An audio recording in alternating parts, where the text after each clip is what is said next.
warahmatullahi wabarakatuh.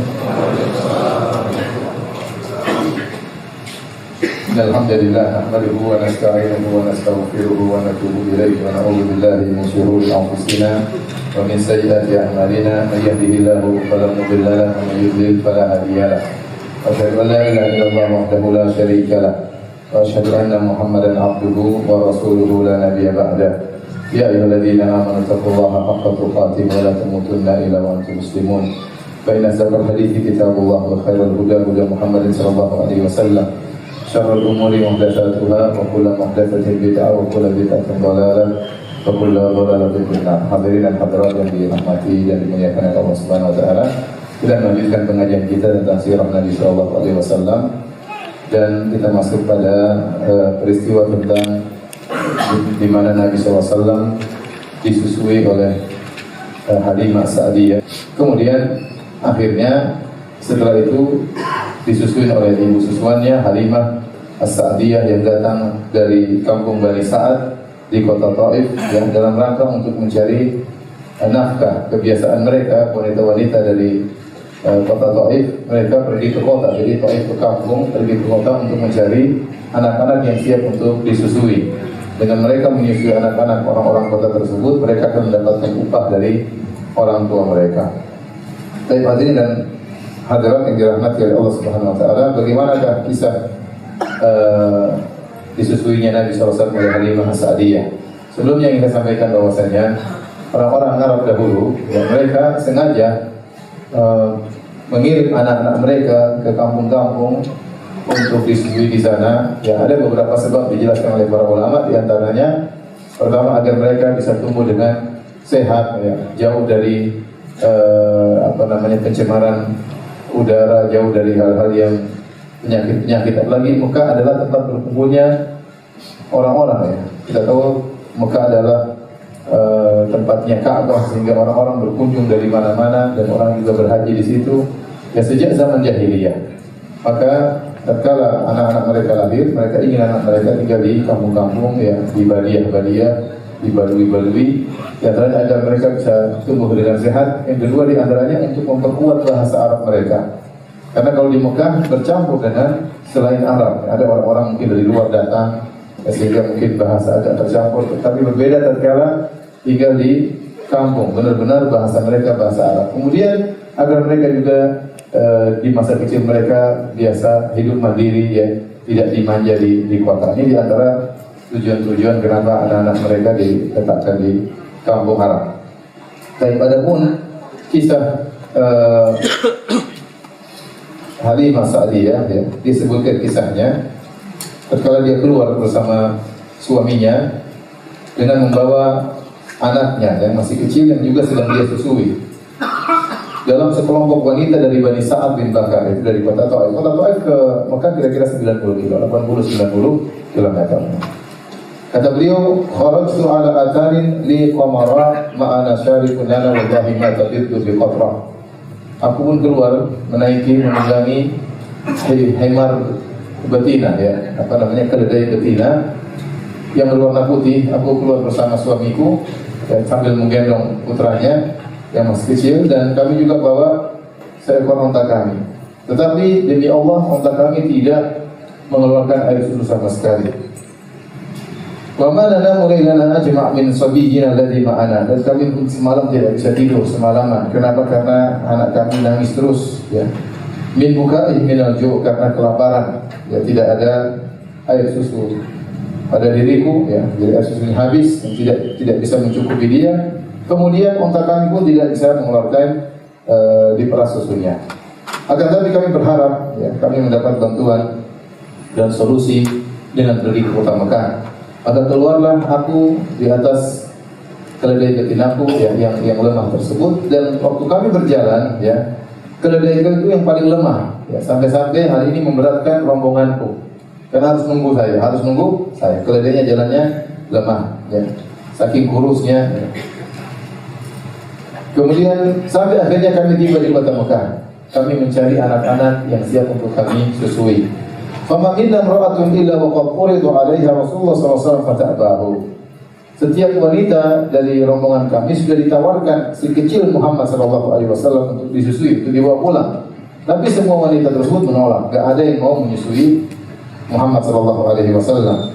Idza qila laha annahu yatim. Kenapa? Karena dibilang ini anak yatim.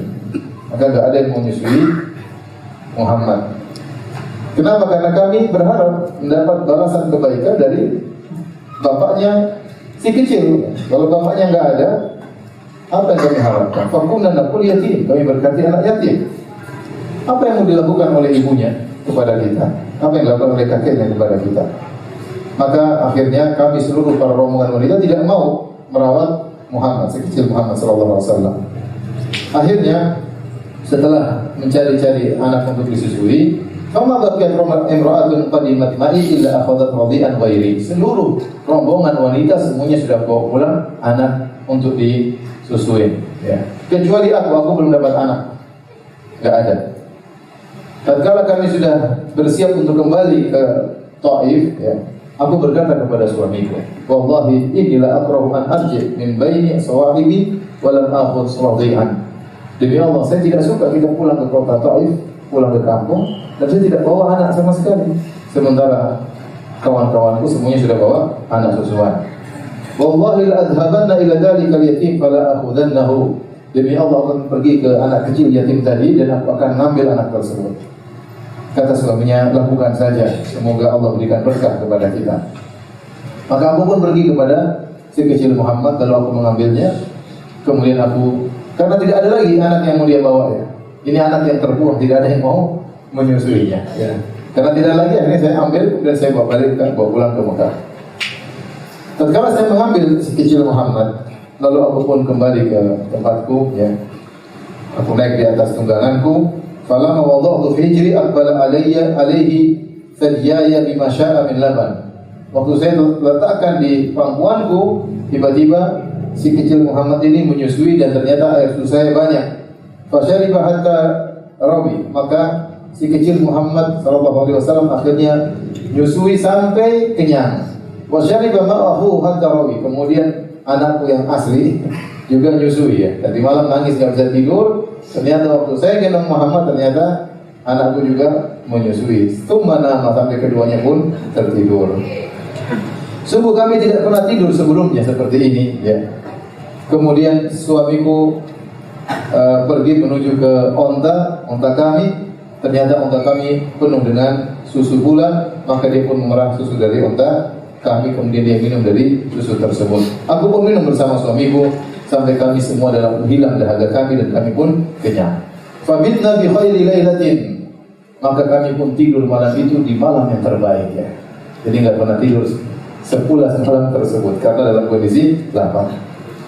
Kemudian tatkala tiba pagi hari, suamiku berkata, "Ta'lami wallahi ya Halimah, tahukah engkau wahai istriku Halimah, sungguh kau telah mengambil jiwa yang penuh dengan keberkahan." Aku berkata, demi Allah, aku berharap demikian. Kemudian kami pun berangkat. Kemudian kami pulang bersama dengan rombongan di pagi hari. Aku pun menggendong si kecil Muhammad.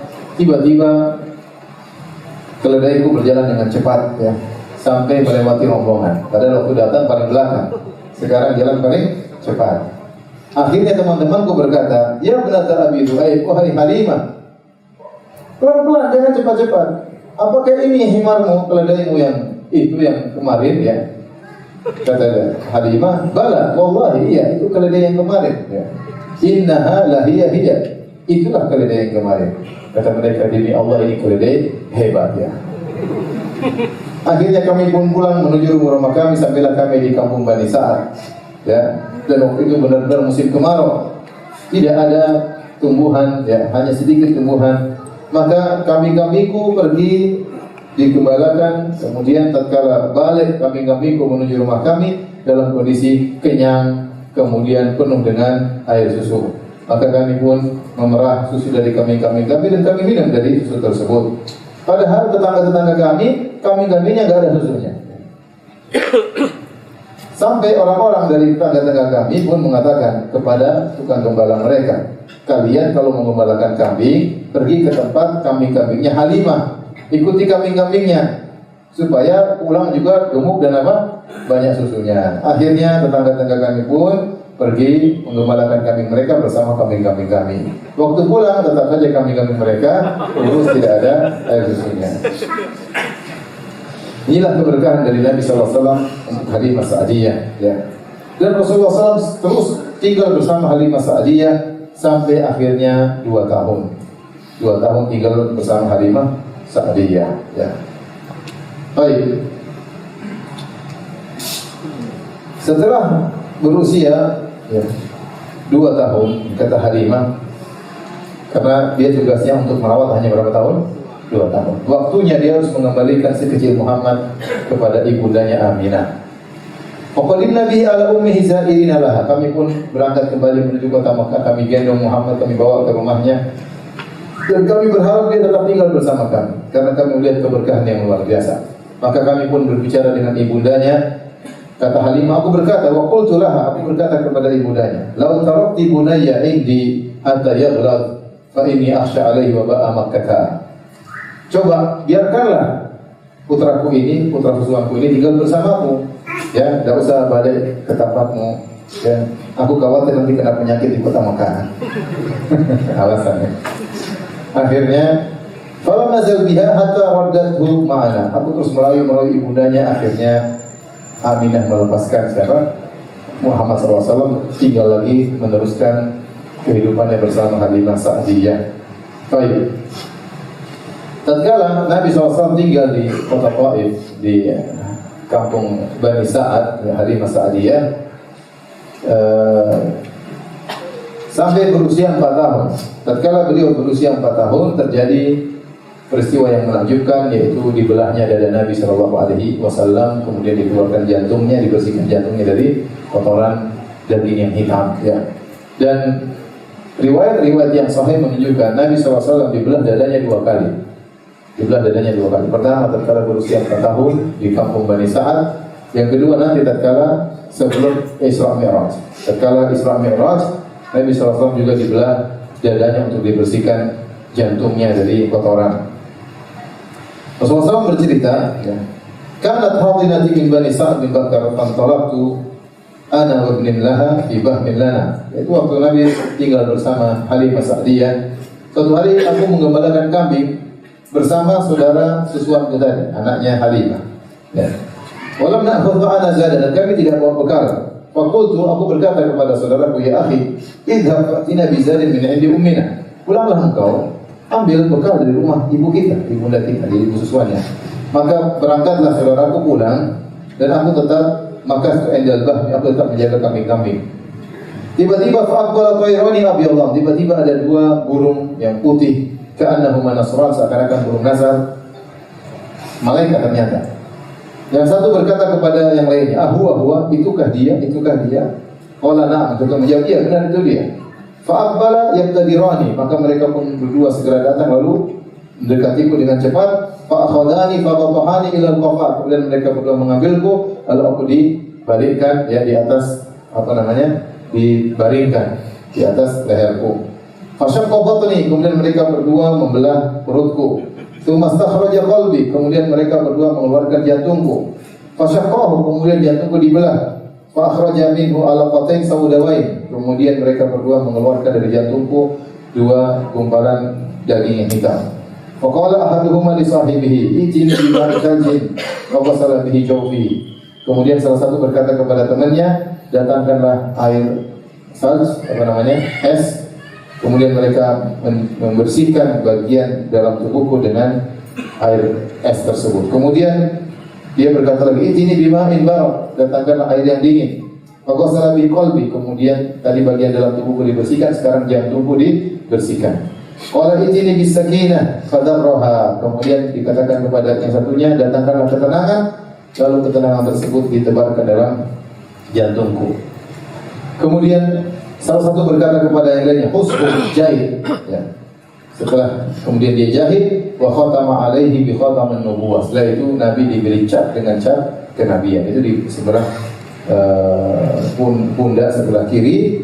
Cap kenabian itu berupa daging yang tumbuh, yang ada beberapa uraian rambut, ya. daging tersebut besarnya seperti telur merpati. Seperti telur apa? Merpati. Itu adalah lambang kenabian yang ada pada Nabi Sallallahu Alaihi Wasallam. Tsumma talaqa wa tarakani. Kemudian setelah itu mereka berdua pergi, dua malaikat itu pergi. Wa fariqtu farakan syadidan. Aku pun sangat takut ketika itu. Kemudian aku pergi menuju ibuku. Aku kabarkan kepada Halimah Sa'diyah tentang apa yang telah menimpaku. Fa asfaqat alayya an yakuna ulbisa bi. Maka ibuku tadi khawatir aku ini sudah gila atau terpengaruh ada sesuatu yang menimpaku, gangguan jin atau yang lainnya. Qalat u'idzuka billah. Maka dia berkata, aku mohon kepada Allah untuk melindungimu. Farahalat ba'iran laha wa hamalatni ala rahli. Maka segera dia pun mengambil tunggangannya, ya, kemudian dia pun membawaku di atas tunggangan, kemudian aku naik di belakang Halimah sampai akhirnya aku pun pulang ke rumah ibuku Aminah. Jadi Halimah ketakutan, dia khawatir nanti dimintai pertanggungjawaban, ini kenapa anak ini. Akhirnya segera dia bawa pulang, ya. Akhirnya setelah sampai di sana, kemudian Halimah berkata, "Addaitu amanati wa dhimmati." Aku telah menunaikan tugasku dan aku kembalikan tanggung jawabku. Yang waktu itu bilang jangan dikembalikan, sekarang apa? Suruh kembalikan. Kemudian Halimah mengabarkan kepada ibuku tentang apa yang terjadi, tapi ibuku tidak ketakutan. Ibuku berkata, "Inni ra'aitu hina hamaltu bi anna kharaja minni nurun adha'at minhu qusur asy-Syam." Sungguhnya aku pernah lihat dalam mimpiku, ya, tatkala aku melahirkan si Muhammad, ya, maka keluar dariku cahaya yang cahaya tersebut menyinari istana-istana di negeri Syam.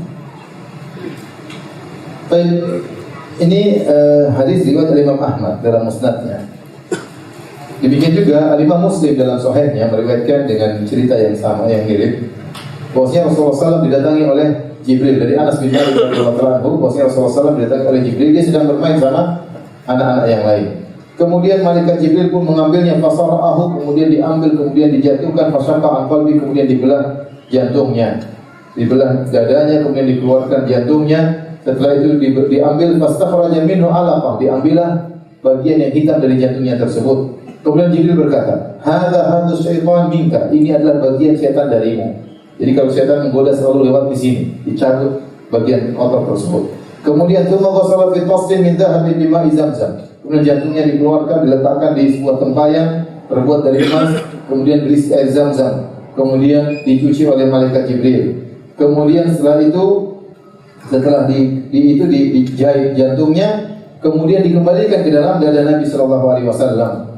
Wa ja'al ghilman yas'aun ila ummihi. Maka anak-anak tadi ketakutan, mereka pun lari menuju kepada ibu susunya Halimah. Kemudian mereka berkata, "Inna Muhammadan qad qutil." Muhammad telah dibunuh. Kemudian akhirnya mereka pun mendatangi Rasulullah SAW, wa huwa muntaqi'ul laun. Rasulullah SAW berkondisi pucat. Kata Anas radhiyallahu anhu, "Wa qad kuntu ara athara dzalikal makhit fi sadrihi." Aku pernah melihat bekas jahitan di dada Nabi sallallahu alaihi wasallam. Dibelah, jantungnya dikeluarin, jantungnya juga dibelah, dikeluarin yang warna hitam, jantungnya dijahit, dimasukkan lagi, dadanya dijahit, ya. Hadirin hadirat yang hadir subhanahu wa ta'ala. Kisah ini di antara mukjizat Nabi sallallahu alaihi wasallam, ya. Dan ada orang-orang muslim yang mengingkari, kata mereka masa bisa kayak gitu, jantung dibelah, kemudian dikeluarin kotorannya, dimasukin lagi, ya. Aneh, itu orang begitu yang mati lah, pasti gak mungkin, ya. Nah, ini diungkapkan oleh mereka sejak dahulu. Kalau sekarang sudah mulai berkurang, ya, karena sekarang sudah terbukti teknologi canggih itu gampang gitu-gitu. Tinggal jantung dikeluarin, dikasih jantung palsu, kemudian dioperasi sampai 20 jam, bisa terjadi, ya, bisa terjadi. Sekarang secara teknologi sangat mudah terjadi. Yang pertama, bukan sesuatu yang tidak masuk akal, itu masuk akal dan sudah terjadi di zaman sekarang. Sebagian orang jantungnya bermasalah, dilepasin, dibelah, diperbaiki, kemudian nanti dimasukin lagi. Yang kedua, namanya mukjizat pasti aneh, ya. Kalau nggak aneh, namanya bukan apa? Mukjizat. Sama sekarang Nabi Isa alaihissalam waktu kecil bisa bicara. Aneh atau tidak? Aneh lah, masih kecil, masih digendong sudah ngomong, ini Abdullah atani al-kitab, aku ini hamba Allah. Allah berikan aku al-kitab, Allah berikan aku Injil. Enggak mungkin anak kecil tidak belajar tahu bisa ngomong. Demikian juga Nabi Isa alaihissalam dengan mukjizatnya bisa menyembuhkan orang yang buta, disentuh, diusap langsung bisa melihat lagi. Bahkan yang mati bisa dihidupkan lagi oleh Nabi Isa alaihissalam. Ini semua tidak masuk akal, tapi itulah yang namanya mukjizat. Nabi Musa alaihissalam melemparkan tongkat jadi ular, sama itu juga tidak masuk akal. Pakai logika mana? Unsur kayu bisa berubah menjadi unsur daging ular? Gak mungkin. Tapi itulah yang namanya apa? Mukjizat. Dan apa faedah Nabi SAW dibersihkan jantungnya sejak dia masih kecil? Kata para ulama, jawabannya ya, agar Nabi SAW sejak kecil terjaga akhlaknya, dipelihara oleh Allah Subhanahu Wa Taala.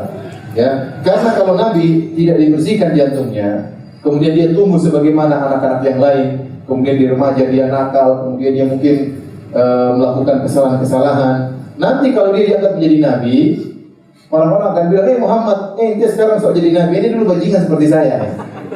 Paham? Jadi itulah kenapa Nabi SAW sebelum jadi Nabi, memang dia juga dijaga. Jangan sampai Nabi SAW meskipun di masa remaja pernah melakukan hal yang diharamkan. Makanya Nabi tidak pernah menyembah patung meskipun dia masih remaja. Nabi SAW tidak pernah berzina, Rasulullah SAW tidak pernah minum khamar, Rasulullah SAW tidak pernah main judi, Rasulullah SAW tidak pernah menguli nasib, Rasulullah SAW tidak pernah melakukan kesyirikan meskipun dia belum jadi Nabi. Kenapa? Karena bagian dari tempat digodanya setan sudah dibersihkan oleh malaikat Jibril. Ini di antara hikmahnya kenapa Nabi SAW sejak kecil sudah dibersihkan hatinya. Kemudian dengan dibersihkannya jantung Nabi SAW, maka kita juga melihat akhlak Nabi yang sangat luar biasa. Ya, akhlak yang merupakan mukjizat tersendiri bagi Nabi SAW. Ya, ada seorang datang kepada Nabi SAW, qala minhu ghanaman bainal jabalain. Kemudian dia mengatakan, ya Muhammad, berikanlah aku kambing ya di antara dua gunung. Itu kambing satu lembah, seluruh itu kambing mungkin jumlahnya ratusan, kasih sama saya. Fa'atahu ghanaman bainal jabalain. Maka Nabi tatkala diminta, Nabi langsung kasih. Ini ambil. Tidak mikir-mikir ya. Gimana ya nanti ya? Gimana? Enggak, langsung suruh ambil.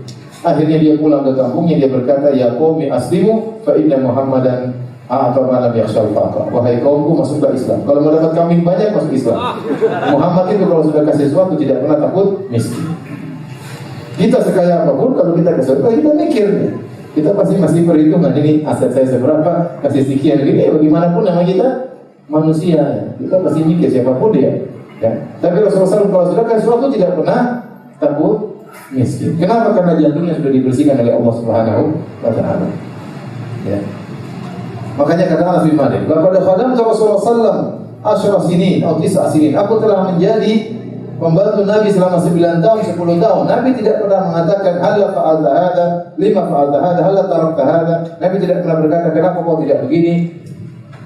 Sebaiknya kau melakukan demikian. Tidak pernah. Nabi tidak pernah protes kepada Anas bin Malik radhiyallahu anhu. Apalagi marahin, tidak pernah. 10 tahun majikan tidak pernah marah anak buah, itu aneh ya. Antum pernah enggak marah anak buah sama sekali? Ya, enggak mungkin ya. Kalau sebulan mungkin enggak marah-marah. Kalau sampai 10 tahun enggak pernah marah, enggak pernah negur, itu enggak mungkin. Yang bisa melakukannya cuma siapa? Muhammad sallallahu alaihi wasallam. Ya. Jadi wajar jika kita melihat akhlak Nabi yang sangat luar biasa, kenapa? Karena hatinya telah dibersihkan oleh malaikat Jibril. Baik. Kita lanjutkan ya. Jadi tadi setelah Nabi dibelah dadanya diberi lambang apa? Kenabian ya. Berupa daging yang tumbuh seukuran telur puyuh ya, kemudian ada rambut yang terurai di sekitar telur puyuh atau sekitar daging tersebut yang sebesar telur puyuh. Akhirnya Nabi SAW setelah itu kembali kepada ibundanya Aminah bintu Wahb, kemudian dirawat oleh ibundanya sampai beliau berusia 5 atau 6 tahun. 6 tahun ya.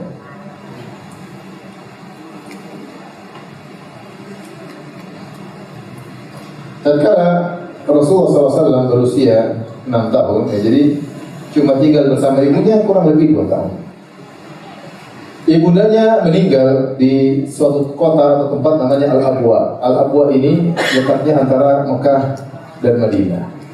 Waktu itu ibundanya pergi bersama Nabi SAW pergi menuju ke kota Madinah dalam rangka untuk silaturahmi kepada akhwalnya Nabi SAW dari Bani Najjar. Ya, kita sudah cerita di awal-awal bahwasanya Hashim, bapaknya Abdul Muttalib, ya, menikah dengan seorang wanita di kota Madinah, namanya Salma binti Amr An-Najjariyah. Salma binti Amr An-Najjariyah, kemudian Hashim pergi ke negeri Syam, kemudian dia meninggal. Maka lahirlah kakek Nabi Abdul Muttalib atau namanya Syaibah di Madinah, ya, dan ibundanya dari Bani Najjar. Nah, ibu Nabi SAW ngajak Nabi untuk silaturahmi kepada keluarga istri kakeknya dari Bani Najjar. Setelah silaturahmi dengan mereka, akhirnya ibunya pulang menuju kota Mekah. Di tengah perjalanan di kota Abwa, ibunya meninggal dunia. Jadi ini ujian tersendiri bagi Nabi SAW. Karena ibunya meninggal bukan di kota Mekah, bukan juga di kota Madinah. Seandainya tinggal di kota Mekah, maka Nabi masih bersama dengan kerabat-kerabatnya. Seandainya meninggal di kota Madinah, di kota Madinah juga masih bersama kerabat kakeknya. Tidak di Mekah, tidak di Madinah, tapi di antara Mekah dan Madinah. Ya, jauh dari kerabat. Dan kita bisa bayangkan bagaimana sedihnya Nabi SAW, ya. Ibunya sakit, dia lihat sampai akhirnya meninggal. Kata Abu Hurairah, "Zara Nabi SAW qabra ummihi fabaka." Rasulullah SAW menziarahi kuburan ibundanya, lalu Nabi SAW menangis. Wa abka man haulahu, dan Nabi menjadikan orang-orang di sekelilingnya juga menangis. Summa qala, apa sebab Nabi menangis? Nabi berkata, "Ista'dzantu Rabbi an astaghfira li ummi falam ya'dzan li." Aku minta izin kepada Rabbku agar aku bisa mohon ampunan bagi ibundaku, akan tapi Allah tidak mengizinkan bagiku. Wasta'dzantu an azura qabraha, dan aku minta izin kepada Allah untuk berziarah kepada kuburan ibundaku. Fa'adzina li, maka Allah pun mengizinkan aku. Ya, jadi Nabi tatkala minta izin untuk minta ampunan bagi ibunya, ditegur oleh Allah tidak boleh, ya, karena ibundanya meninggal dalam kondisi musyrik. Demikian juga ini diriwayatkan juga oleh Imam Ahmad dalam musnadnya dengan sanad yang sahih sesuai dengan kriteria Sahih Bukhari dan Sahih Muslim dari sahabat yang lain. Kalau tadi dari sahabat Abu Hurairah, hadis kedua dari Buraidah bin Al-Husayb radhiyallahu anhu. Beliau berkata, "Kunna ma'an Nabi sallallahu alaihi wasallam fa nazala bina." Suatu hari kami berkata, "Inni sa'altu Rabbi fil istighfar li ummi." Aku mohon kepada Allah agar bisa mohon ampun bagi ibuku, falam ya'dzan li, Allah tidak mengizinkan aku. Pada ma'aina ya rahmatan laha minan nar, maka kedua mataku menangis kasihan kalau dia tersentuh dengan api neraka. Baik, kita lanjutkan. Setelah ibundanya meninggal waktu Nabi SAW berusia 6 tahun, setelah itu Rasulullah SAW dirawat oleh kakeknya yang sangat menyayanginya, itu Abdul Muttalib.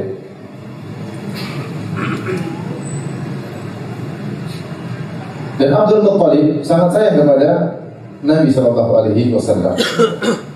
Dia tidak pernah kasihan, sayang seperti kepada Nabi SAW. Bahkan dia mendekatkan Nabi kepadanya, ya. Bahkan sering dia berdua-duaan dengan Nabi SAW. Bahkan, ya, sering ngajak Nabi tidur bareng, ya. Kalau dia makan makanan, dia mengatakan, "Alayya bibni, mana cucuku, datangkan, saya ingin makan bersama dia." Jadi Abdul Muttalib sangat dekat dengan Rasulullah SAW. Di antara dalil yang menunjukkan cintanya Abdul Muttalib dalam satu riwayat yang sahih, ya, diriwayatkan Imam Hakim dalam Mustadrak dengan sanad yang sahih dari Kindir bin Sa'id dari ayahnya, dia berkata, "Hajjatu fil jahiliyah." Aku berhaji di zaman jahiliyah. Jadi saya sering sampaikan, orang musyrikin dahulu mereka juga apa? Berhaji. Mereka juga umrah, mereka juga tawaf, mereka juga i'tikaf. Mereka juga puasa Asyura, ya, orang musyrikin. Aku berhaji di zaman jahiliyah. Fa idza ana bi rajulin yatufu bil bait. Tiba-tiba aku melihat ada seorang sedang tawaf di Ka'bah. Wa huwa yartajif, dan dia sambil berdoa. Dia berkata sambil berdoa dengan syair, dia berkata, "Rabbi rudda ilayya raqibi Muhammadan, ruddahu ilayya wasfani indi yadan." Dia mengatakan, "Ya Rabbku, kembalikanlah kepadaku, ya, Muhammad." Ya. Qultu man hadha? Siapa ini yang berdoa? Qalu Abdul Muttalib bin Hashim. Itu Abdul Muttalib bin Hashim, ya, penguasa kota Mekah. Ba'atha bibnihi Muhammadin fi talabi ibnin lahu. Jadi Abdul Muttalib ini untanya hilang, maka dia suruh Nabi cari. Dia suruh Nabi cari unta yang hilang tersebut. Walam yab'athu fi hajatin illa anjaha. Dan selalu kalau dia utus Nabi cari barang hilang atau keperluan, pasti berhasil. Namun kali ini Nabi gak datang-datang. Jadi gelisah dia. Biasanya kalau ngurus Nabi kasih tugas pasti selesai. Minta tugas pasti selesai. Nabi cerdas, ya. Namun kali Nabi cari untanya tidak datang-datang. Maka dia pun sedih. Dia berdoa di Ka'bah sambil doa minta agar Allah segera mengembalikan Muhammad SAW. Falam yalbath an ja'a Muhammadun wal ibil. Tidak lama kemudian Nabi muncul bersama onta yang dicarinya tersebut. Fa'tanaqahu, maka Abdul Muthalib segera memeluk Nabi sallallahu alaihi wasallam wa qala, kemudian berkata, "Ya bunayya, laqad jazitu 'alaika jaz'an lam ajza'hu ala syai'in qad." Wahai cucuku, aku sungguh khawatir, aku tidak pernah khawatir seperti kekhawatiran saat ini. Khawatir kau tertimpa sesuatu. Wallahi la aba'athuka fi hajatin abadan. Habis ini saya tidak akan pernah nyuruh kamu lagi. Pokoknya sudah. Nanti disuruh enggak balik lagi bahaya kan. Wala tufariquni ba'da hadza abadan. Kau tidak boleh meninggalkan aku setelah ini selamanya. Ya, terhal yang menunjukkan bahwasanya Abdul Muthalib sangat sayang kepada Nabi sallallahu alaihi wasallam. Abdul Muthalib dia punya semacam permadani, ya, tempat duduk beliau khusus spesial di dekat Ka'bah. Tidak ada seorang anaknya pun yang berani duduk di tempat duduknya Abdul Muthalib. Om-omnya Nabi nggak ada yang berani duduk di situ. Ya. Kenapa? Karena mereka benar-benar menghormati bapak mereka Abdul Muthalib. Waktu itu Nabi SAW masih remaja, Nabi SAW datang duduk di situ. Padahal om-omnya nggak ada yang berani. Maka om-omnya fayakhudhu a'mamuhu liyakhiruhu anhu. Semuanya ini, jangan duduk situ, jangan duduk situ. Maka Abdul Muthalib tegur, da'uhu bihijis, biar cucuku duduk situ. Biar, tenang aja, santai aja. Kira-kira gitu ya. Ada masalah duduk aja. Bahwa innalahu la sya'na, dia nanti akan menjadi orang hebat. Tsumma yajlisu ma'al firash, kemudian dia pangku Nabi SAW duduk bersamanya di atas permadani tersebut. Wa yamsahu dhahrahu biyadihi wa yasurruhu ma yarahu yasna. Kemudian dia usap punggung Nabi SAW. Dia senang melihat kegiatan Rasulullah SAW. Kemudian tatkala Nabi 2 tahun bersama pamannya, Rasulullah SAW berusia 8 tahun, akhirnya bersama kakeknya Abdul Muthalib, akhirnya kakeknya pun meninggal dunia. Jadi Rasulullah SAW ini ya orang yang paling banyak ujiannya. Sebagaimana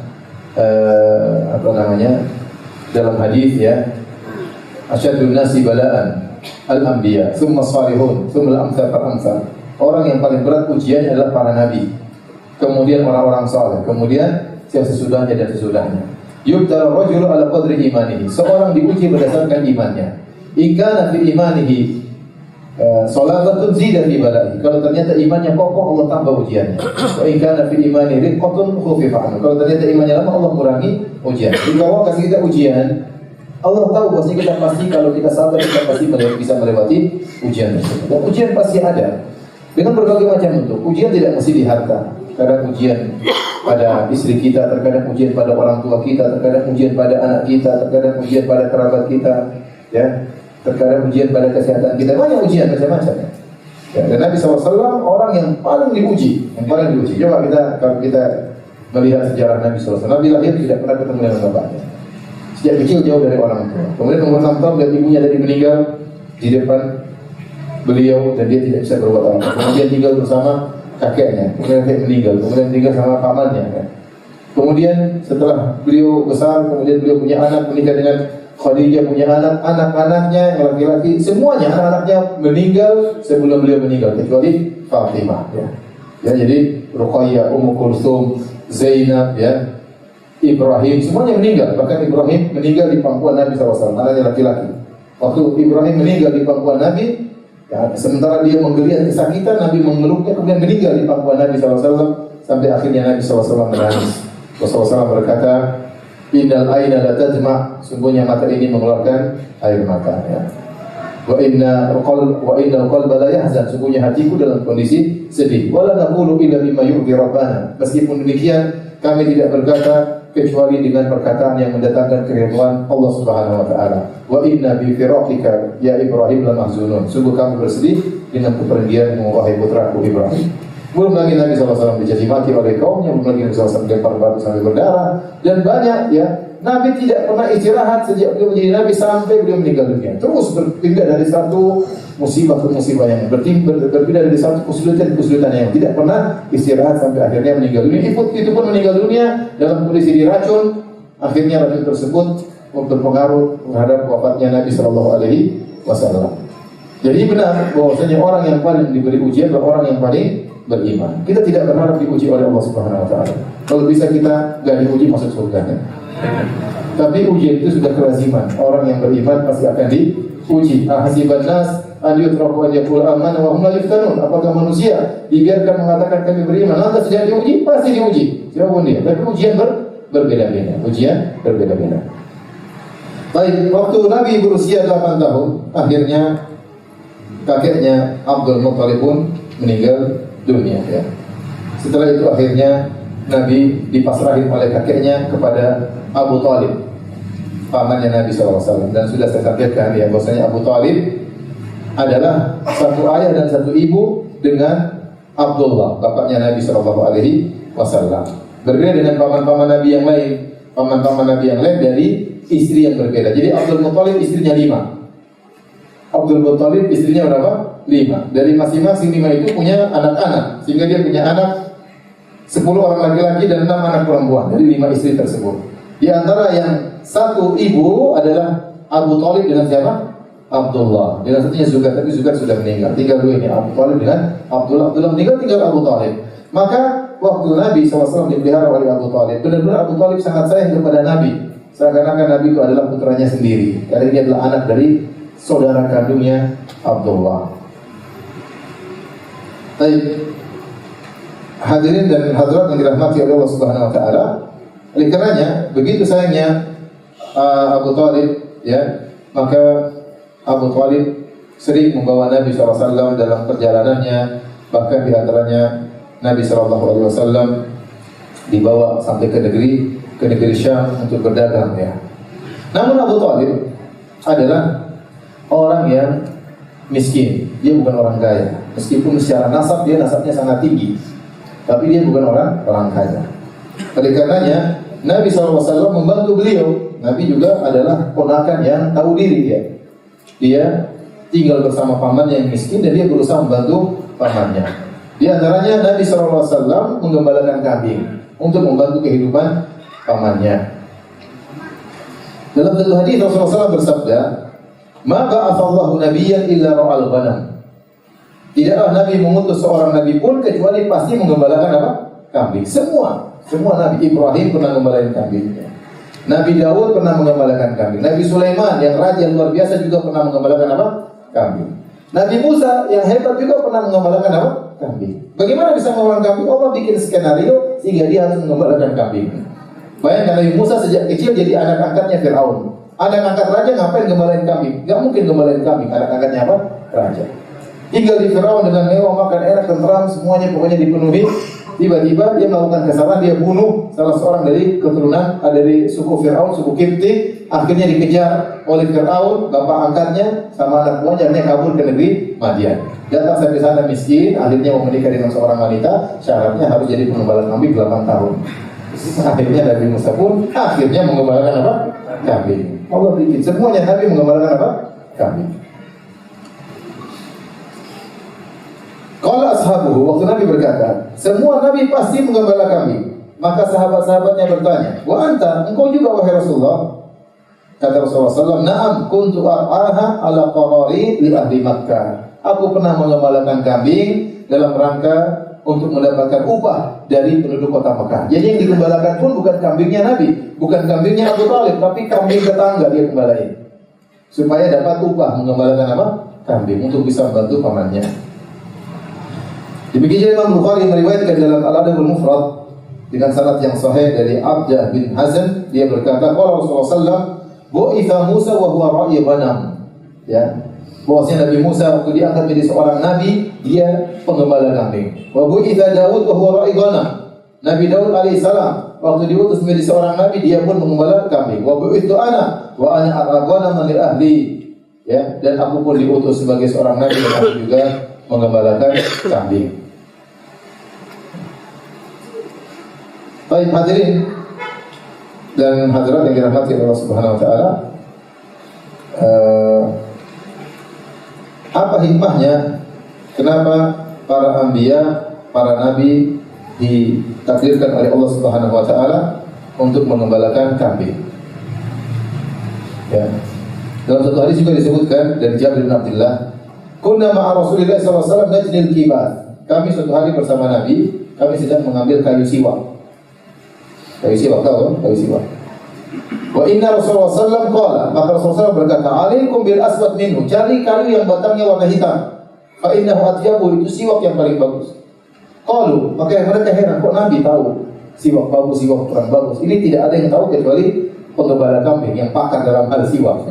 Maka mereka bertanya, "Akunta tar'al ghanam?" Apakah Anda pernah menggembalakan kambing? Maka Nabi berkata, "Wa hal min nabiyyin illa wa qad ra'aha." Bukankah seluruh nabi pasti penggembala apa? Kambing. Baik, apa hikmahnya ya menggembala kambing? Hikmahnya banyak, disebutkan oleh para ulama. Ibnu Hajar menjelaskan dengan detail, dan juga ulama-ulama yang lainnya. Di antaranya, ya, menggembalakan kambing itu mengajarkan ketawaduan, sifat tawadhu. Ya. Karena kambing itu, ya, kalau orang menggembalakan kambing, apa yang buat dia sombong? Berbeda dengan kalau orang menggembalakan punya kuda. Kuda itu bisa sarana untuk apa? Pamer. Kuda saya nih. Untuk lomba pacuan kuda. Apa ada lomba pacuan kambing? Kan enggak ada. Jadi kalau kuda bisa sarana untuk sombong, ya, untuk lomba pacuan kuda. Ya, demikian juga onta. Onta juga ada lomba lari onta. Onta bisa dihiasi dan macam-macam. Onta juga bertiga-tiga. Kambing enggak. Makanya Rasulullah berkata, "Wal fakhru wal khuyala'u fi ahli al-khail wal ibil." Kesombongan dan bangga diri berada pada tukang pemilik kuda dan onta. Wal faddadin ahli ghadab, dan orang-orang suka teriak-teriak itu mereka, ya, yang tinggal di gurun. Was sakinatu fi ahli al-ghanam, adapun ketenangan berada pada pemilik kambing. Ya. Jadi kambing tidak bisa dibanggakan. Oh, saya punya kambing hebat. Apa kambing hebat? Tinggal disembelih dimakan. Tapi kalau kuda enggak, kuda memang sarana untuk apa? Bangga-bangga. Demikian juga, bahkan orang lebih bisa sombong dengan kudanya daripada mobilnya.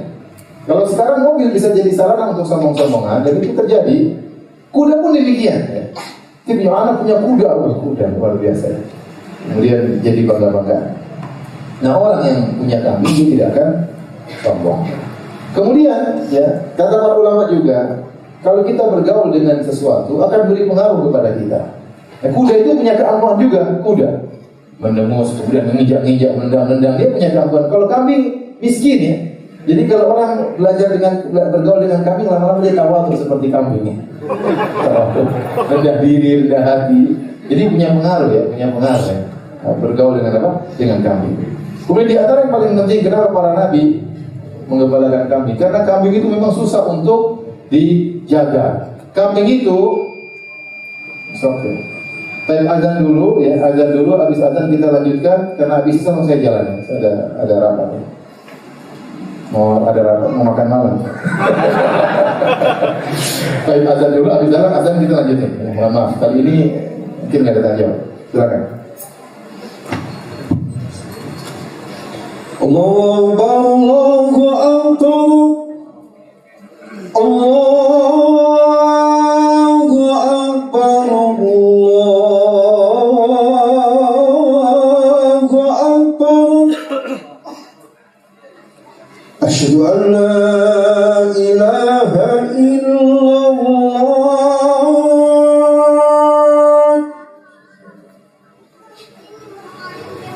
Asyhadu an la ilaha illallah.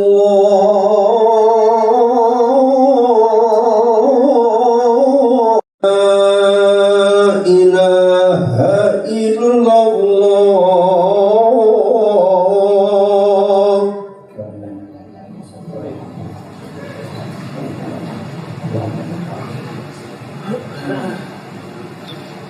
Baik, hadirin dan hadirat yang dirahmati Allah Subhanahu wa taala. Jadi kenapa para nabi seluruhnya, ya, ditakdirkan oleh Allah untuk mengembalakan kambingnya?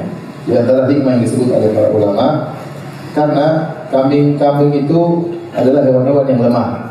Perlu perhatian khusus untuk menjaga kambing-kambing tersebut. Datang serigala untuk menyerang, ya, ada hewan-hewan buas ingin makan kambing tersebut, maka ini berat bagi seorang pengembala. Beda dengan kuda, dengan unta tidak perlu. Yang kuda tidak ada yang ganggu, unta juga tidak akan dimakan oleh serigala. Adapun di padang pasir, seperti itu, datang serigala untuk memakan kambing, maka ini butuh perhatian khusus dari pengembala kambing. Kemudian kambing-kambing itu juga susah untuk dikumpulkan. Kambing itu hewan yang susah untuk dikumpulkan. Beda kalau orang gembala bebek, tinggal pegang kepalanya, yang ikut semua di belakang.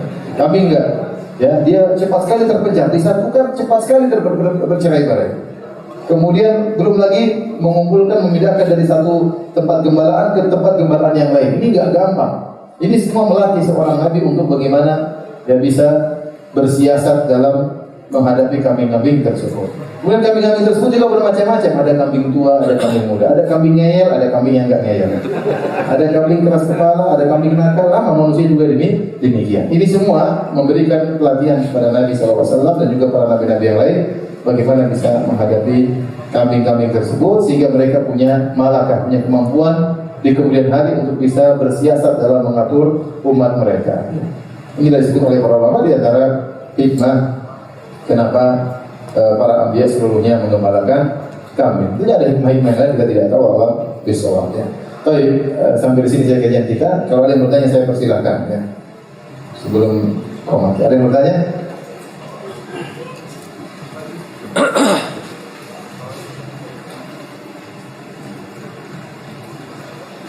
Ustaz, bagaimana kalau masjid sekitar kita kiblatnya kurang tepat, sedikit ke kanan, apa yang harus kami lakukan? Tidak ada masalah.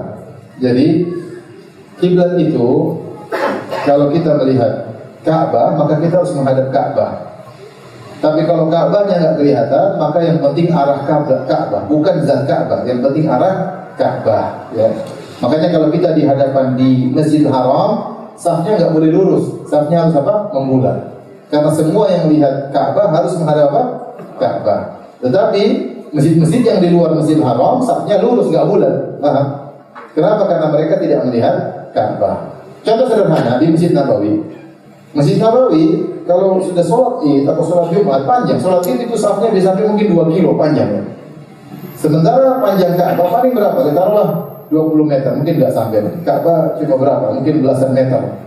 Belasan meter, yang paling kira-kira taruhlah 30 orang gejer. Baik, yang sekilo ke kanan, sekilo ke kiri menghadap mana? Pasti tidak menghadap Ka'bah. Karena cuma 20 orang, 30 orang yang persis menghadap ke zat Ka'bah. Sementara yang sebelah kanan, sebelah kiri, sekilo-sekilo pasti tidak menghadap apa? Ka'bah. Kalau saya bilang, ya mungkin nanti nabrak kuburannya Fir'aun. Nggak usah ngomong seperti itu. Kalau berlebihan ya. Jadi kalau tidak terlihat zat Ka'bah, maka yang penting adalah arah Ka'bah. Meskipun tidak tepat mengenai apa? Mengenai zat Ka'bah. Oleh karenanya kata para ulama, kalau ada miring sedikit tidak ada masalah. Apalagi Nabi SAW pernah bersabda dalam hadisnya, bainal masyriq wal maghrib kiblah, antara timur dan barat adalah kiblat. Dahulu penduduk kota Madinah kalau sholat menghadap selatan, karena Ka'bah di sebelah selatan. Maka Nabi tidak mengatakan harus tepat. Kata Nabi yang penting antara timur dan barat, yang penting arah selatan. Agak kanan kiri sedikit tidak ada masalah. Jadi kalau ternyata kemiringannya cuma 30 derajat, 35 derajat, 40 derajat masih dimaafkan. Masih dimaafkan. Tapi kalau sudah 90 derajat nah agak aneh. Kalau 90 derajat ya sudah kayak lain. Tapi kalau cuma miring-miring sedikit 30 derajat nggak ada masalah ya. Nggak ada masalah. Kalau imamnya mau meluruskan kita luruskan. Imamnya nggak mau nggak ada masalah. Ya, nggak ada masalah. Tapi tidak apa kasih masukan ini kayaknya kurang tepat. Ya. Kamu apa namanya programmu yang salah. Kompasnya yang keliru. Jadi ribut akhirnya.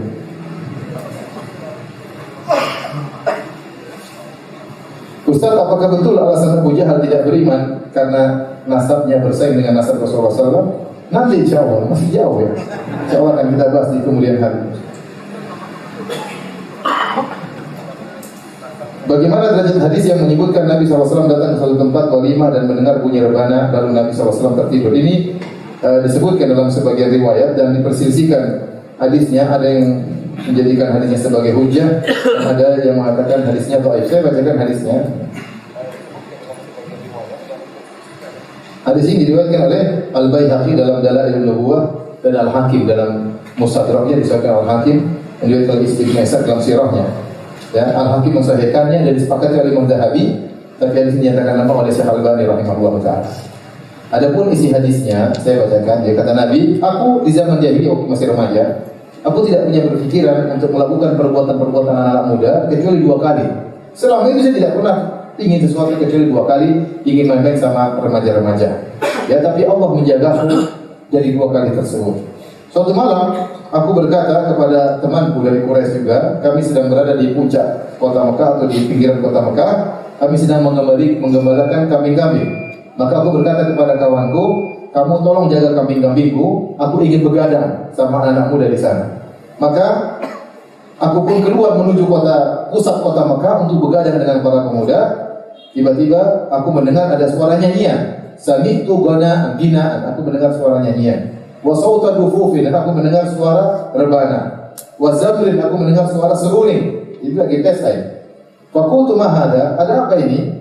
Qalu fulana tazawwaja fulana. Ternyata mereka sedang walimah. Maka aku pun mendengar nyanyian tersebut. Akhirnya pun aku tertidur. Allah bikin aku tertidur. Dan aku tidak terjaga kecuali terik matahari. Aku terjaga. Akhirnya aku pulang ketemu dengan kawanku. Ngapain semalam? Gak bikin apa-apa, kata Nabi SAW. Ketiduran. Malam kedua pernah terjadi lagi. Aku ingin lagi pergi.